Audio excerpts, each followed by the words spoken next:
Look closely. What do we all have in common? No matter what corner of the world you live in, you need food, water, shelter, and money. Half of every transaction involves money in exchange for goods or services, stocks, a loaf of bread, illegal drugs. You gotta pay for it.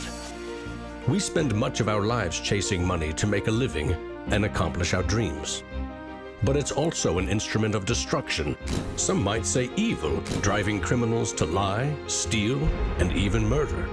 The existing banking system extracts enormous value from society, and it is parasitic in nature. Money is a catalyst for the worst and the best of human endeavor. Before civilization, we created currency, fuel for wars, the path to power, champion and enemy of innovation. Money is so integral to our society and our global economy that its true nature remains a mystery to most. This is the story of money, perhaps the end of money as we know it. No matter how fat your bank account or how thin your wallet, to us it's all cold hard cash. There are some who want to kill it. Get rid of it. Burn your dollars, your euros, your yen, and transform every penny you have into ones and zeros. Digital currency. Entrust it to the web and computers spread across the planet. Magic internet money. It's called cryptocurrency. Bitcoin. Invented in secret, it was a gift to the world. It's not just a currency, but it's actually programmable money. A potential curse on bankers. And there's nothing that the big banks or politicians can do to stop it. Breaking every government's grip on money supply. What the internet did for information, Bitcoin is doing for money. Could it be the new gold? No, you have to really stretch your imagination to infer what the intrinsic value of Bitcoin is.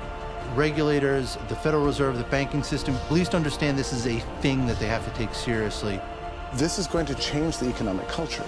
Bitcoin could be a microeconomic miracle worker, and it could be a macroeconomic wrecking ball. Is Bitcoin the currency of the future? A godsend for criminals? Or a recipe for financial disaster? If you trust your money just as it is, we have a little story to share.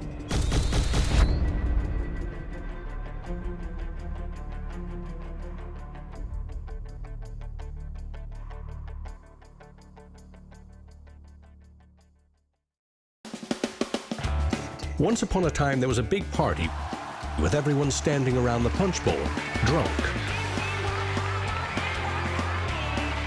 Politicians credited the strong economy to their wise decisions. Businesses jumped into new profitable markets, ignoring risk. In fact, the experts said there was no risk. Then, troubling market data from minor countries spooked the markets. Rumors spread. More bad news rattled housing prices at the heart of the financial world. A major bank went insolvent. Investors and businesses made a run on the other banks, demanding their cash deposits. The largest financial institutions in the center of the modern world were frozen. Assets were seized. Banks foreclosed. A credit crunch threatened the entire world economy. And then, finally, the government stepped in. The largest bank bailout ever. Swift action by the head of state had saved the day. Remember that? No, you don't. It happened 2,000 years ago. Rome, 33 AD. Ground zero for the first recorded liquidity crisis and government bailout in history. The largest empire the world had ever seen was brought to its knees by a banking disaster. Emperor Tiberius used money from the national treasury to bail out the country's troubled banks and companies. History may not repeat itself, but it certainly rhymes. Badly. People in power and their money have always been at the very center of it.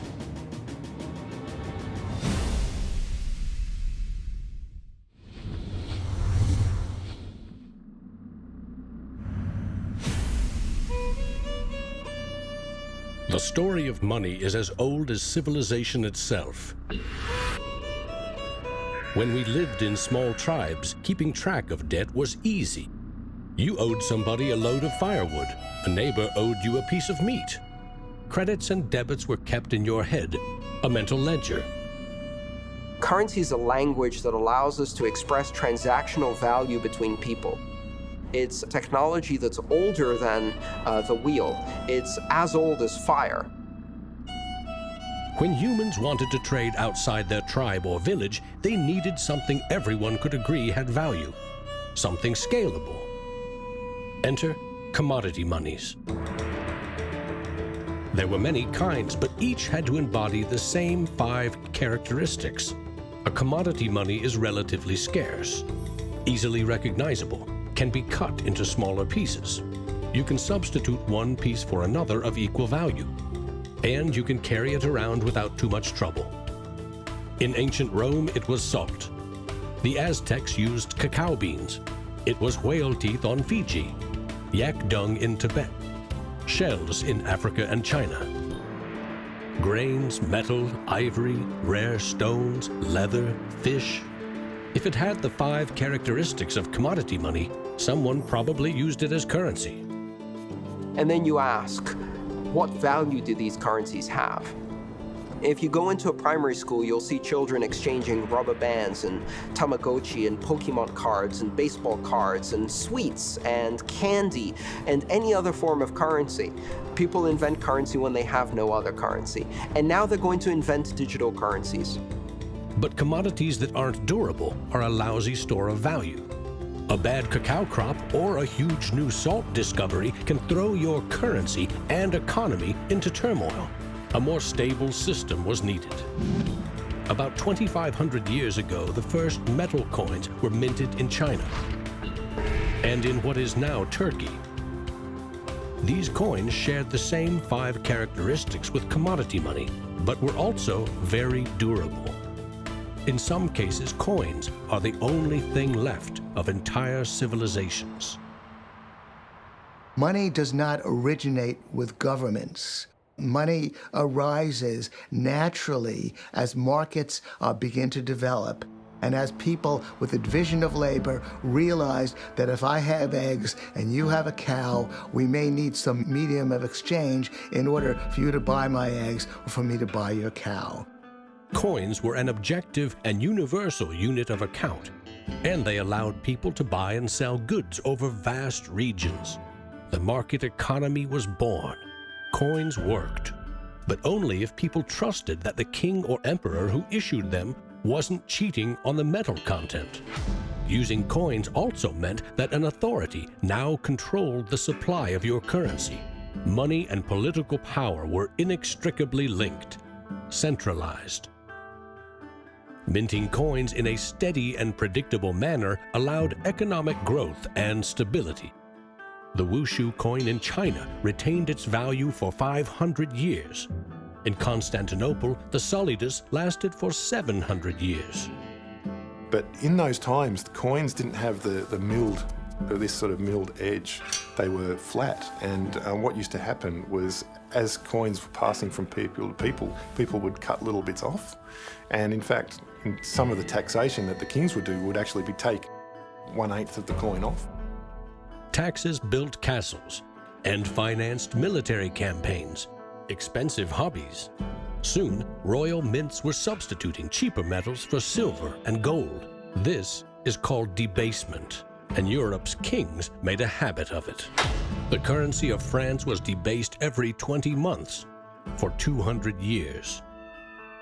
If no one can trust the gold or silver content of your coins, how can you trade with other countries?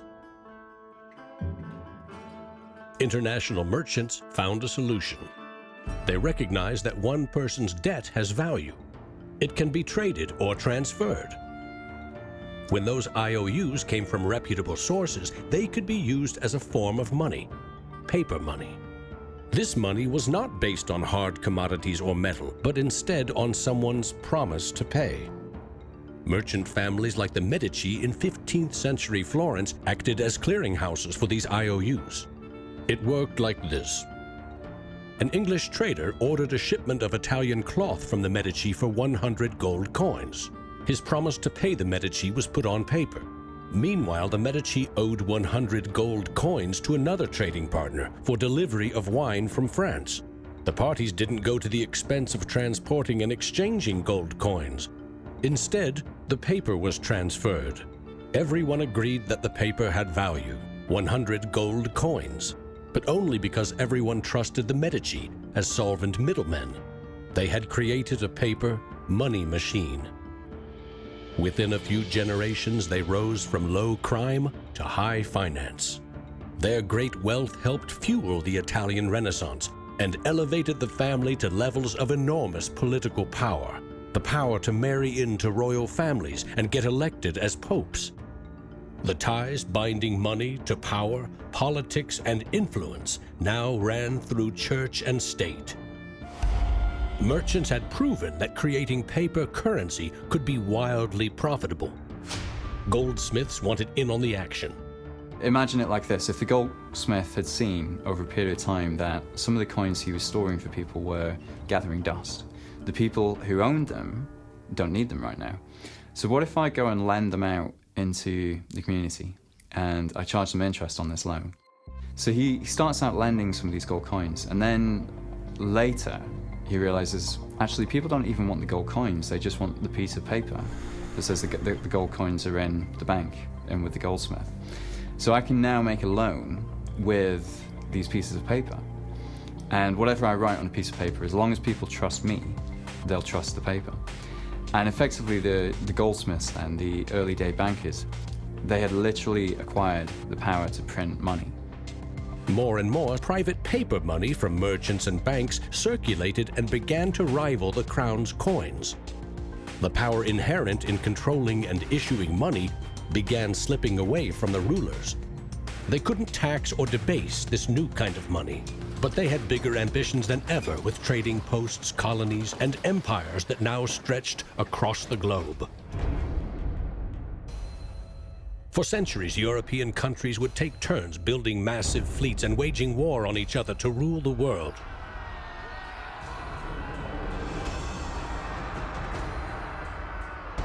Government wanted to take the people's money in order to finance its wars. That's essentially the history of money. Money and warfare go together. War is expensive. 1 year's income taxes simply aren't enough. Kings and queens had to borrow money against future taxes. They needed a groundbreaking financial innovation: government bonds. The loans came from rich merchant families and goldsmiths, who by now had become powerful financiers and bankers. Sovereign debt and deficit spending had been born.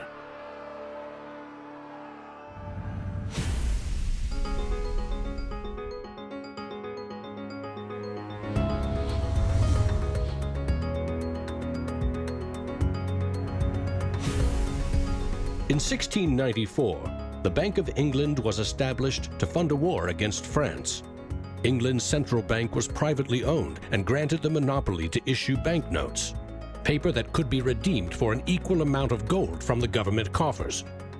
The central bank soon also managed the entire debt of the crown. Money has been a tool of sovereignty for centuries. Being able to issue currency gave you the power, but it also gave the value to that monetary supply by backing it with a force of state, with essentially the debt of state. When the U.S. won independence from Britain, the first article of the new Constitution gave Congress the exclusive right to coin money. This currency's value was tied to gold in government vaults. From 1781 until the Panic of 1907, the financial system of the U.S. was an economic petri dish. Brief central banks, state banks, private currency, government currency, depressions, strong growth, recessions, regular boom and bust cycles. The long term, as far as capital is concerned, people want predictability. People want stability. From the back of that, they can plan. Now, it's very hard to plan in the long term with such a level of volatility. In 1913, bankers and politicians decided that it was in the country's best interest, and theirs, to have a permanent central bank. They created the Federal Reserve. Among its jobs, expand or contract the supply of a single national currency, the Federal Reserve note. The dollar was tied to gold, and strategic control of it would avoid booms that lead to busts. At least that was the plan. Then came 1929.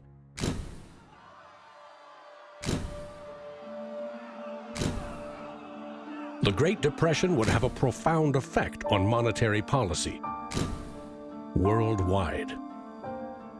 I shall ask the Congress for the one remaining instrument to meet the crisis: fraud, executive power. Soon, the Fed had printed nearly all the money it legally could to pump life back into the economy. It needed gold to fire up the mint. So in 1933, President Roosevelt issued a controversial executive order, forcing all U.S. citizens to sell their gold to the Federal Reserve at a fixed price, or go to prison. The Fed offered far more cash to foreign governments for their gold. Many jumped at the offer. Gold flowed in, and dollars spread across the globe.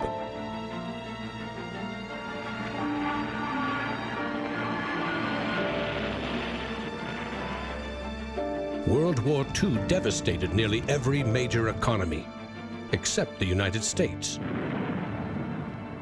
The military and industrial juggernaut emerged as the global financial superpower. The dollar had become the world's most stable and trusted currency. Other countries pegged their currency to the dollar, which could still be redeemed for gold. In fact, the U.S. owned more than half of the world's gold reserves. In the next few decades, more dollars flowed to foreign countries. Governments began debasing their coins with cheaper metals and printing more of their own currency than they had in gold. The bond between precious metals and paper currency was cracking. This is a 1966 50-cent piece. It was the last coin in regular circulation in Australia to contain silver, and it contains 80% silver.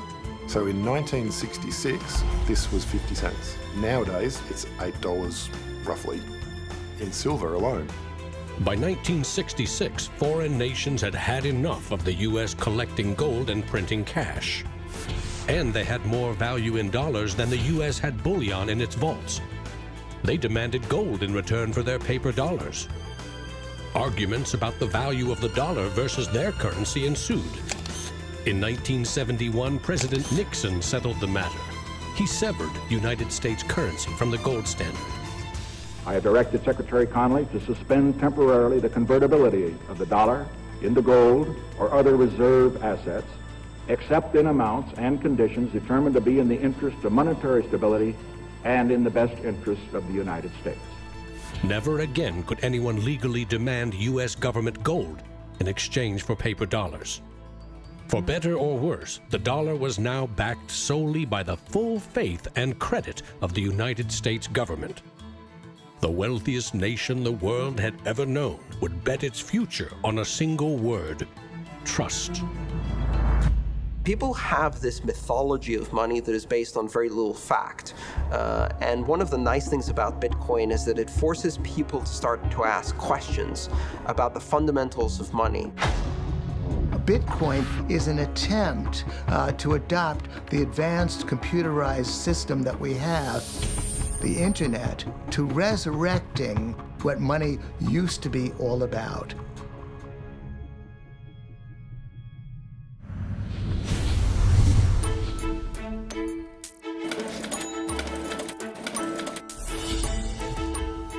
I think our dollar policies, our monetary policies, our fiscal policies have absolutely created a nation of debtors. Not just personal debt, not just corporate debt, but government debt. I mean, you have to look at those all together as one big thing. What is the wealth of the nation? Well, the wealth of the nation is a gigantic hole of money that we owe to the rest of the world that is never going to be paid back. Today, the United States pays more than $400 billion in interest to its creditors every year. When a government spends more money than it collects in taxes, it simply borrows more, or it creates more. At one time, every piece of paper money was backed by gold. Remember, for every $20 bill, there was $20 worth of gold in the government vault. Not anymore. Today, governments create currency by first creating bonds or treasury bills. These bonds are sold in the market, generating funds for the government that issued them. Large banks buy U.S. bonds to flip them, selling them to the Federal Reserve at a profit. This is the magic money machine. You see, the Fed is America's central bank, but it doesn't have any money. No cash on its balance sheets. When a bank buys a bond and takes it to the Federal Reserve, the Fed simply says, "Thank you, Mr. Banker. Here's the principal and some profit." New money isn't exchanged. It simply appears on the bank's accounts. Magic. For 100 years and counting, the precise mechanisms of these bond purchases have remained a secret. Here's where it gets really interesting. The Federal Reserve is not a government agency. It's a private entity, and its shareholders are banks which earn a dividend. As much as $80 billion per year total are paid out to some of the very same banks that sell the government debt to the Fed. Which banks? Don't even bother asking. That's also a secret. In other words, the magic money machine answers to no one. The Fed also sets the bar for how much interest you pay for a car, home, or business loan. The Federal Reserve has been given the impossible task of trying to run the credit and monetary system as though we are the Soviet Union. It's the central planner for the key aspect of capitalism, which is how money and credit is allocated. The Federal Reserve, on balance, does not help the economy. On balance, it hurts the economy. And it's bound to make mistakes, even with the best of intentions. The Fed is also supposed to boost employment with low interest rates, encouraging people and businesses to buy more goods and services. Governments getting involved in money is a good thing, and it's also a bad thing. It's a good thing because money is the arteries of the economy, the blood supply of the economy. Markets are subject to bouts of euphoria and despair, and it makes sense for governments to back currency and manipulate it. Moving the money supply up and down is the most powerful way to sedate that boom and bust cycle. Manipulating the supply of money has short-term and long-term consequences.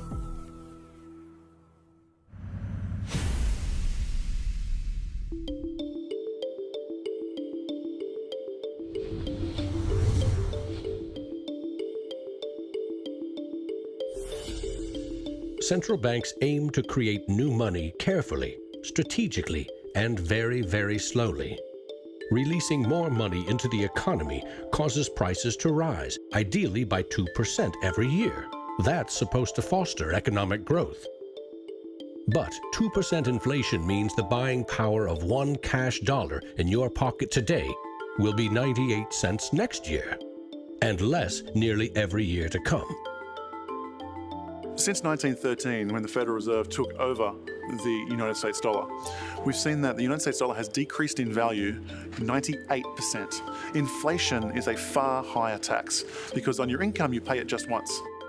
If inflation is 2%, you're paying a 2% tax on your net worth every single year, your net worth held in currency. So, what does that mean? If you earned $1 in 1913, you could buy 16 loaves of bread. Today, $1 barely buys you one. That's not a quaint notion of how cheap things used to be. It's proof that the value of your cash is slowly withering away. That $1 invested at 2% in 1913 would now be worth $7.24. More than 600% return versus a near total loss. The US dollar has gone from being worth $1 to now being worth about 4 cents. So that's, 96% of its original value. And it's a direct result of government control. Governments don't create money from thin air all alone. You play a key role in the magic money machine.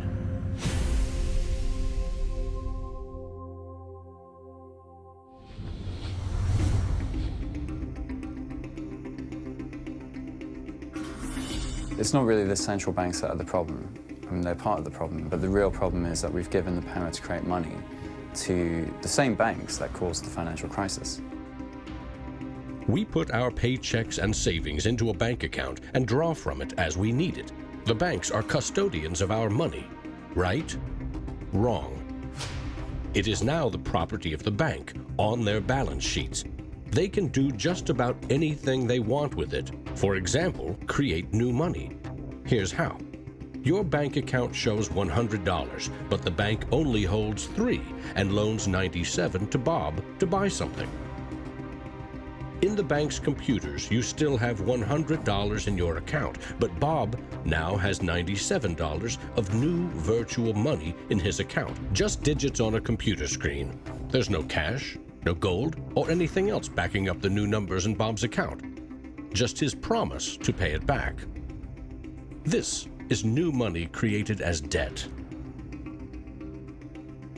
When those $97 are spent, say in a shop, the shop owner deposits into another bank, and it is lent out again and again and again. And each of these people have numbers in their accounts showing that they own this money.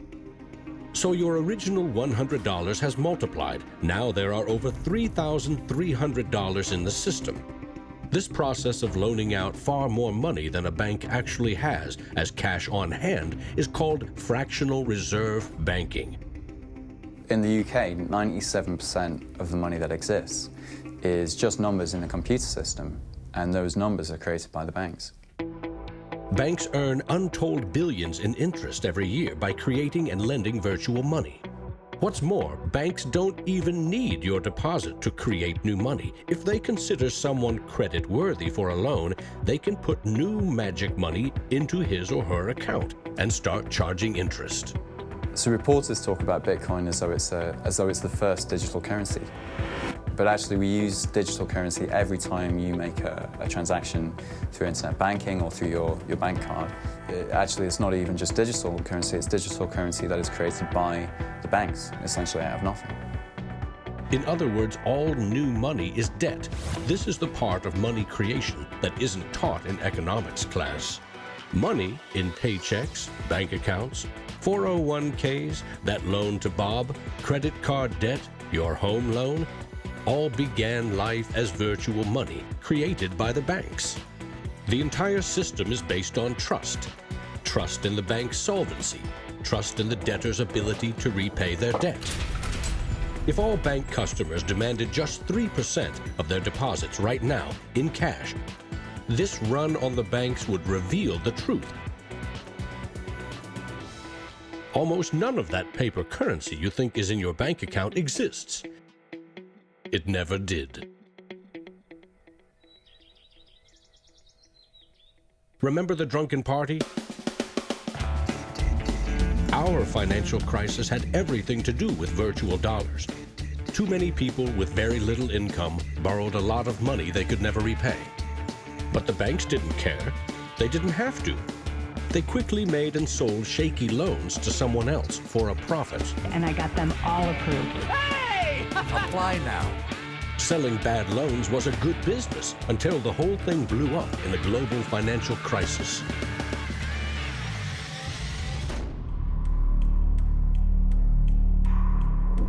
The magic money machine destroyed 30 million real jobs. The United States alone lost $16 trillion in household wealth, and the banks foreclosed on more than 1 million homes.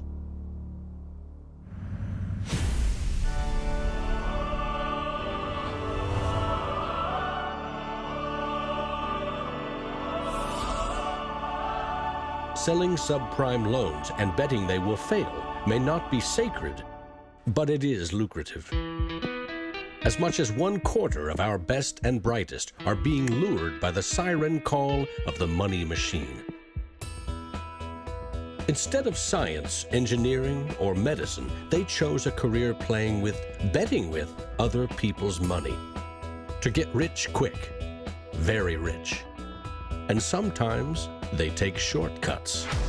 Getting by on a nickel and a dime. Money has a funny way of bringing us down. They say it makes the world go round and around. My ancestors in Greece talked about the corrupting influence of power. And nothing has changed in these 3,000 years. When you give control over massive amounts of money to a few individuals, they will take advantage of that control. Banks today are factoring in fines and money laundering and all the rules that they break into their cost of doing business. JP Morgan is today coming out and saying that Bitcoin is not a legitimate way of doing business. Banks today are tied into a system that is completely rigged to basically harvest money from the entire global economy and pump it into the hands of very few. Don't get consumed by the greed. The existing banking system is cozy, it's captured the regulators, it extracts enormous value from society without delivering anything in return, and it is parasitic in nature. The banks play a very pivotal role in an economy. You look at any successful economy, it has successful banks. There's a very close correlation with banking profits and the economy as a whole. In medieval Europe, a banker who couldn't repay depositors was hanged. Today, that same banker would get bailed out, paid bonuses, and enjoy some tax benefits too. To date, no senior U.S. banking executive has been charged for selling the bad loans that fueled the Great Recession.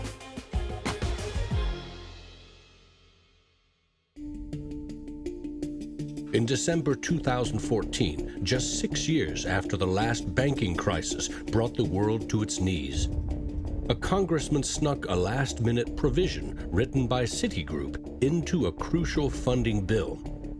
The provision allows the largest U.S. banks to once again make risky derivatives bets with bank deposits.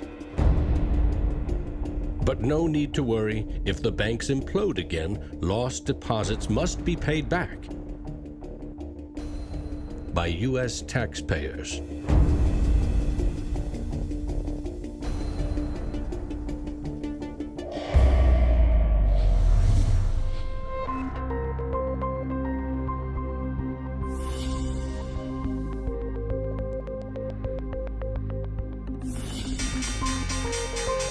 Today's financial innovators package assets in ever more complex ways, slicing, dicing, securitizing, always using someone else's money.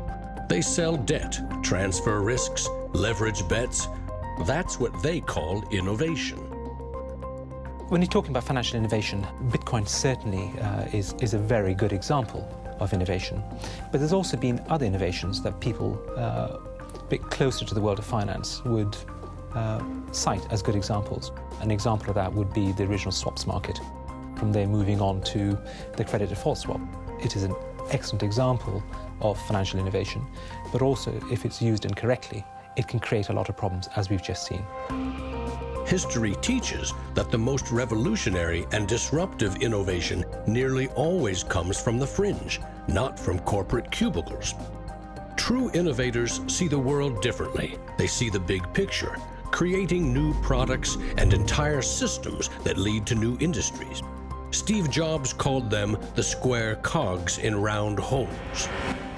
It's unsurprising that new innovations always come from a niche group of early adopters, because it is inherently very hard for many people to realize the benefits of new technologies. In 2011, most Bitcoin community people were either people from the technology space, the geeks and hackers, or people from the traditional financial industry. There are even some bankers and hedge fund traders using Bitcoinica at that time as well, which was really surprising to me. A radical new idea is often met with skepticism, ridicule, even hostility from those who stand to lose the most from its success. Case in point, the automobile. In the late 19th century, Carl Benz and others built the first cars, contraptions that could threaten the stagecoach and railroad industries. These self-propelled vehicles, or road trains, would certainly scare horses, injure people, and damage roads. Cars, the railroad barons said, were just too dangerous. And to protect us, they used their power to pass a law in 1865.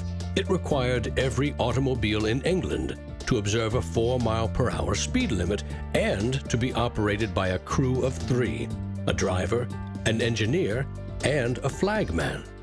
This heroic flagman walked in front of the car to warn fellow citizens of the coming danger. The railroad tycoons, the lawmakers, the self-appointed gatekeepers used regulation to stifle innovation. But they didn't invent the flagman. He's been around for a long time. For centuries, very few could read. Books were copied by hand. The people in control, political and religious leaders, wanted to keep it that way, and they greeted Johann Gutenberg's printing press with licensing laws, publishing bans, taxes. In some parts of the world, printing was a crime punishable by death. After all, they were just protecting us from dangerous ideas. Before the printing press, there were an estimated 30,000 books in all of Europe. 50 years later, there were 10 million. As Gutenberg's invention flourished, the Dark Ages withered. Progress couldn't be stopped. But the flagman never stops trying. His masters set him loose on each of these innovations because they threatened someone's profits, someone's control.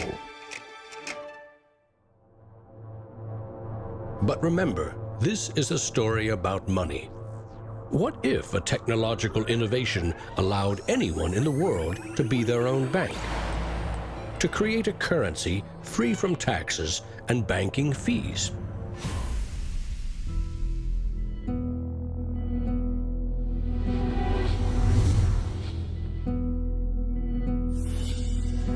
The U.S. Constitution forbids citizens from printing or minting their own currency, competing with or undercutting reliance on the U.S. dollar.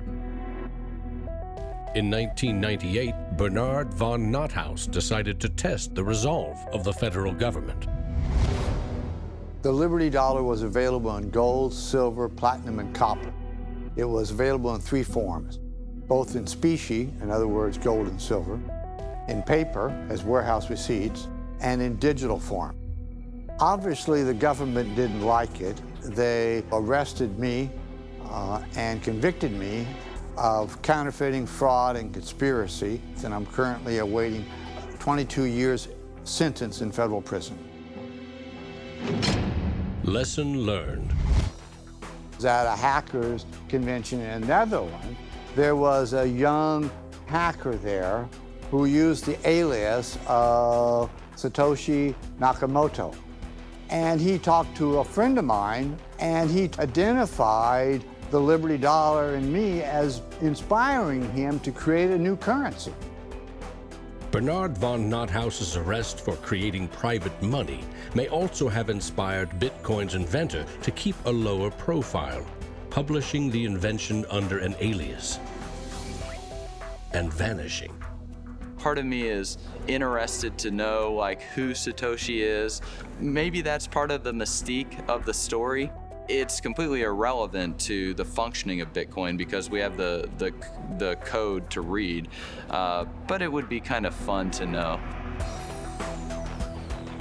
Who is Archimedes? Who is Euclid? We don't know. We don't know if Euclid was one person or multiple people. And you know what? It doesn't matter. Euclidean geometry works whether I know who Euclid was or not, whether Euclid was a moral and good person or whether he was a corrupt plutocrat and a bastard.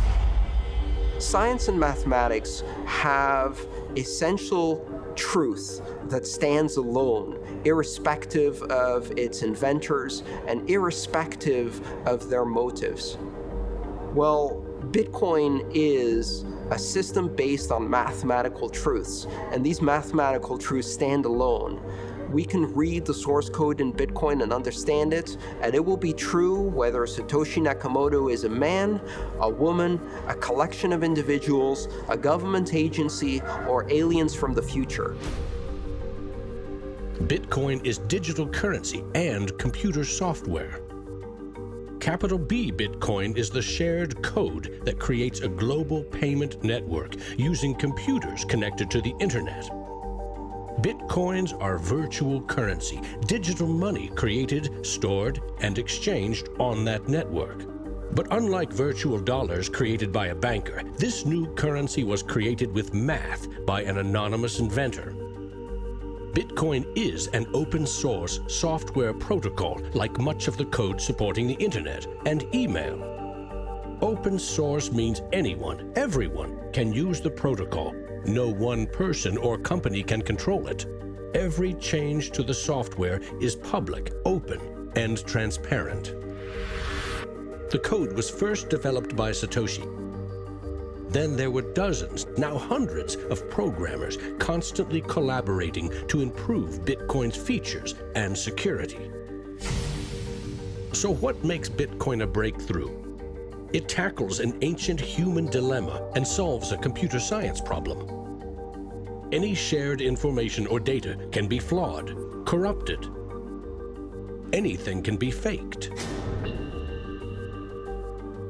How do we know that what we're receiving can be trusted?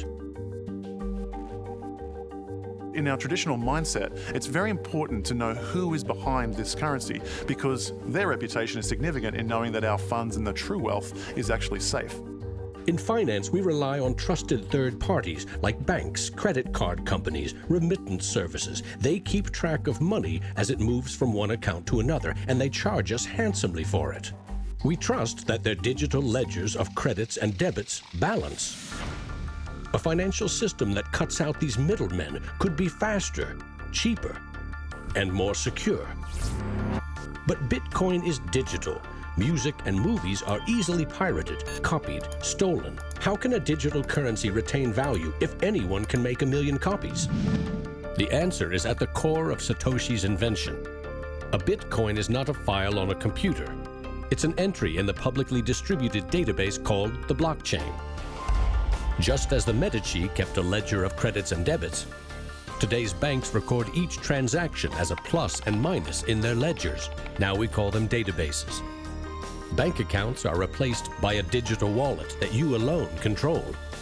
Bitcoin's ledger is the blockchain, a record of every Bitcoin in existence and every Bitcoin transaction ever made. It always balances because no Bitcoin ever leaves it. When a Bitcoin is sent from one digital wallet to another, what they are really sending is control over that part of the database. Code that is a unique key for the new owner. As the network processes transactions, it constantly synchronizes the one ledger across the global network. Each computer or Bitcoin miner has a complete and identical copy. And because the blockchain is public, it cannot be controlled by any one person or computer. Owners of the Bitcoin mining computers are rewarded with new Bitcoins for processing transactions and keeping the network secure.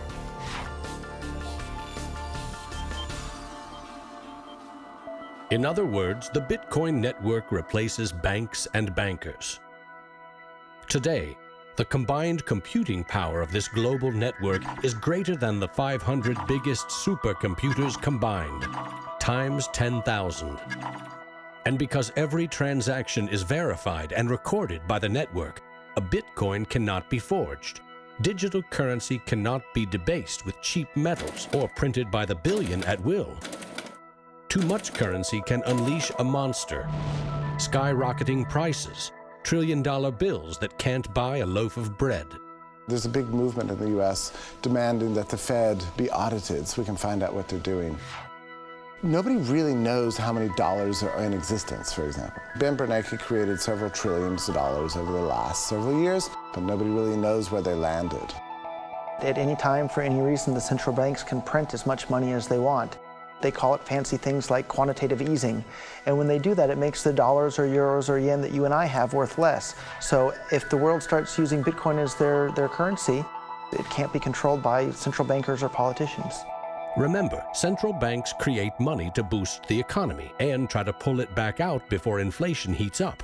But no one knows how much magic money global banks are creating to boost their profits with questionable loans. Bitcoin is completely the opposite. It's totally transparent. You know exactly how many exist. The computer code behind Bitcoin has a built-in brake pedal, cutting the creation of Bitcoins in half every 4 years. This ensures a transparent, controlled scarcity and ultimately limits the total number of Bitcoins to 21 million. No lobbyist, no politician, no banker can create more or change the mathematical rules dictating their creation. Advancing accountability. And that's one of the things I think is most exciting about Bitcoin and the technology behind it, is not so much that it will supplant the dollar or that it will supplant government itself, but that all of a sudden there's a competitor to government, and that government itself now needs to look over its shoulder more than it did. This new digital currency can be purchased online with a credit card or in person with cash. And it has the 5 key characteristics of money. But is it a store of value? Is it stable, or will it diminish over time, like a commodity rendered useless, or a crop that fails? The ultimate power of a cryptocurrency is unleashed by mainstream adoption and an ever-growing volume of transactions. With Bitcoin, the currency has been created much more slowly than other currencies. And the effect of that has been to turn it into what is essentially a speculative asset. If you ask a lot of Bitcoin enthusiasts whether they're spending the currency, they're not. They're sitting on it and waiting for the price to go up. It isn't a currency if you don't use it to pay people. The point is, the average person is quite happy to walk into a bar and hand over, a $5 note in order to get a drink. So you've got to realize that most people are happy with the money system they have. If most people are happy with cash, they're in love with plastic. In the US, 2/3 of in-person sales are done with debit or credit cards. That plastic is a 60-year-old technology, created by a middleman, never designed for the internet. Each transaction requires personal data, like your name and address. Credit card databases are regularly hacked, with fraudulent purchases charged to your account. Criminals buy and sell stolen credit cards by the thousands in dark corners of the internet. In some parts of London, 1/3 of all online credit card transactions are fraudulent. Card issuers don't hold you responsible for fraud, but protection comes with a price. 2 to 4% in fees. That's $50 billion a year. The issue with credit cards from a merchant's perspective is there's a lot of risk. If they take a credit card, there might be a chargeback, there might be fraudulent purchases. In fact, there's hundreds of billions of dollars every year in fraudulent purchases. A Bitcoin purchase is done for pennies, but there are no protections. If you lose your passwords or are fooled into paying the wrong person, you can never get your money back. It is like digital cash. For a seller, this means no chargeback risks. For an e-commerce company like Expedia or Overstock, cutting credit card fees can double their profit margin. You could not miss the point more effectively than by thinking of Bitcoin as a currency and payment network that will make shopping easier for the first world. Bitcoin is about everything else, everywhere else. There are 2.5 billion people without a bank account. With Bitcoin, a mobile phone with an internet connection is now a bank with access to the global marketplace. What happens when Bitcoin services and infrastructure and Bitcoin wallets and payment processors start going into these countries? These people will be able to gain benefits from trade where they could not previously. These people will be able to send money home, international remittance, which is one of the major pain points of the current financial system. Yeah, if I send $100, with banks it's going to cost me 20%, Western Union is going to cost 10%, other options that are competing with Western Union is still going to be about 5%. And if you are sending to really remote areas, it's going to be anywhere between 15 and 30%. So in terms of money remittances, it's going to be a game changer using Bitcoin. You do not need a bank account. You just need internet connection and a wallet to get set up. It's a tool to give people an access into the global ecosystem and give them a promise for an economic future, and specifically provide a way for them to not be dependent on a government that could shut down their bank accounts or even could go into their bank accounts and take out finances. Goldman Sachs came out with a report and they basically looked at if you were to replace all transactions globally, so FX, bank-to-bank transactions, with the Bitcoin protocol, and still charging 1%, mind you, it would save the global economy $200 billion, so not million, $200 billion a year in saved transaction costs, which ultimately goes back into the hands of the consumer. An international wire transfer can take up to 4 days. Yet the internet allows us to instantly and globally share text, pictures, videos, anything digital. Why not money? Money which we now know only exists as digits in a bank's database. Wouldn't it be great if you could send Bitcoin transactions just simply via a tweet? For example, you would say at the end of money, $1 worth of Bitcoin. And so we built just that. All you have to do is hashtag it with Tippercoin, press send, and our Twitter bot will process the transactions, notify you, and give you a link. And this will allow you to either withdraw your Bitcoins or send it to someone else. With Bitcoin, you can send $1 or $1 million worth of value anywhere in the world. You can do it for free, or you pay the Bitcoin network fee, which is still just around a penny. And there's nothing that the big banks or politicians can do to stop it. A cryptocurrency that can only be created and transferred with computer networks may be the next step of the digital revolution. The rise of machines, self-driving cars, drones, robots that rely less and less on humans. What I often think is that the future of Bitcoin or digital currency from a broader perspective is really about machine-to-machine payments. So by the time you have an unmanned taxi driving you around New York and then going to power up at an unmanned power station or going to get repairs at an unmanned auto shop, you'll see the machine-to-machine payments done with some sort of digital currency.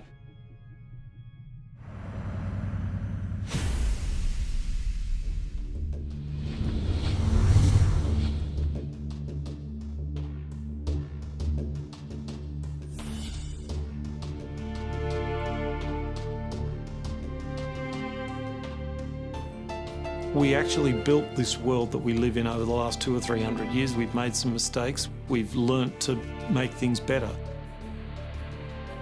The idea that there's some magic key, that if you just sort of stop doing a few things, that there'll be this perfect order that will settle, is a very childish, ideological delusion, in my opinion. But that is not to say that Bitcoin isn't an exciting thing. It's a terrifically exciting thing. But we have to try and engage with it with working minds, not with magical thinking. People are suggesting that it's going to be another world currency, rivaling the dollar or the euro or the yen. I think that's not going to happen. I prefer to trust the banks or the central government compared to the Bitcoin is because someone's accountable. Whereas with the Bitcoin, it's completely deregulated. There's no central control. There's no one held accountable. It is a free float. It's purely demand and supply driven. Mr. Williams? So clearly this is not a currency. Currencies don't behave like this. But what this is a high-risk speculative commodity. So for the entrepreneurs, the bankers, the governments, and everyone else studying and watching Bitcoin, all I have to say is that there will probably be a lot of volatility and an upward trajectory, and to buckle up.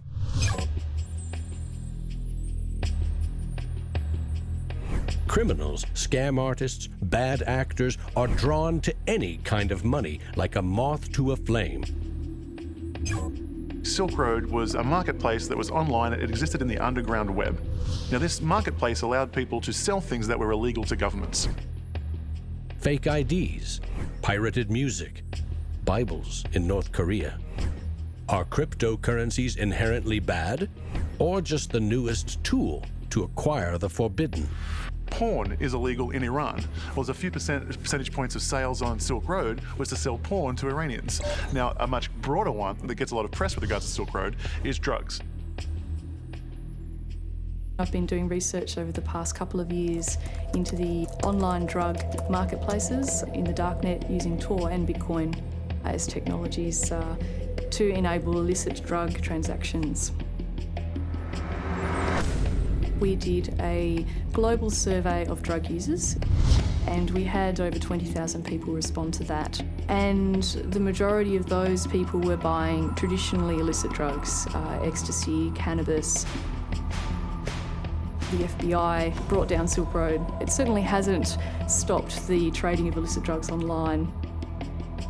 A lot of people want to criticize Bitcoin for being used for illegal things or illicit things, but if you look at it, the most popular currency in the entire world for doing bad things is the US dollar.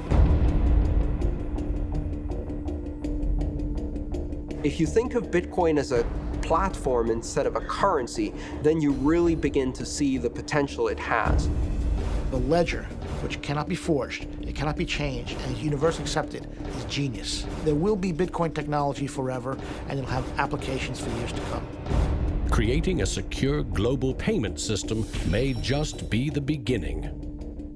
Patents, contracts, land titles, proof of ownership can be baked into Bitcoin, securely held in the public ledger.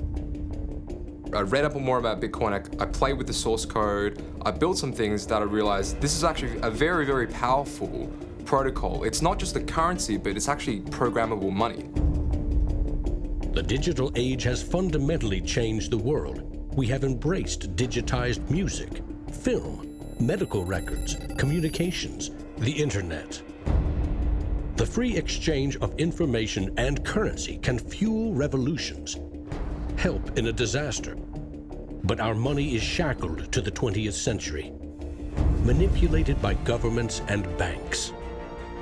The champions of Bitcoin ask us to imagine payments without a middleman, investments without a broker, loans without a bank, insurance without an underwriter, charity without a trustee, escrow without an agent, betting without a bookie, record keeping without an accountant, global, secure, nearly instant, and free. Is it fantasy or the future of money and commerce?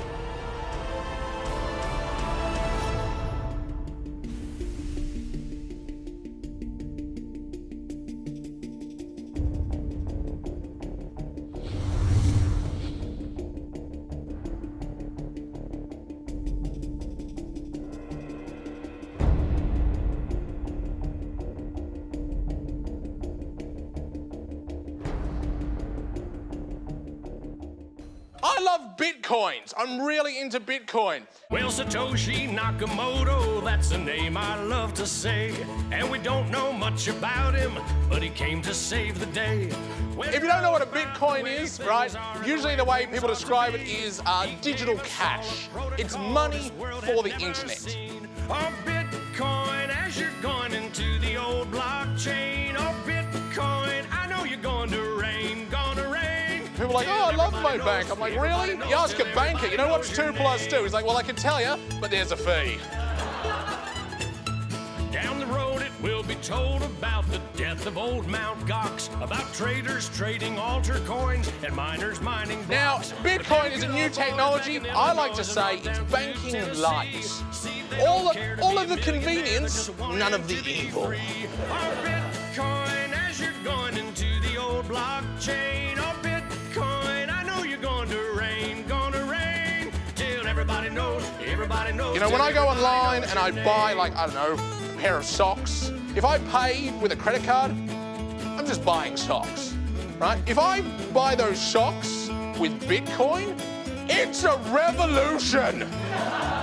I am sticking it to the man.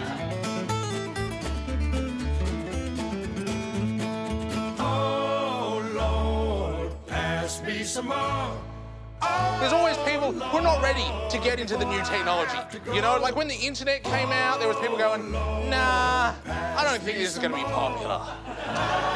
And then email came out and people were like, nah, this isn't gonna catch on. And now Bitcoin comes out and people are like, I don't think, I'm like, aren't you sick of being wrong? Get on this train, you know?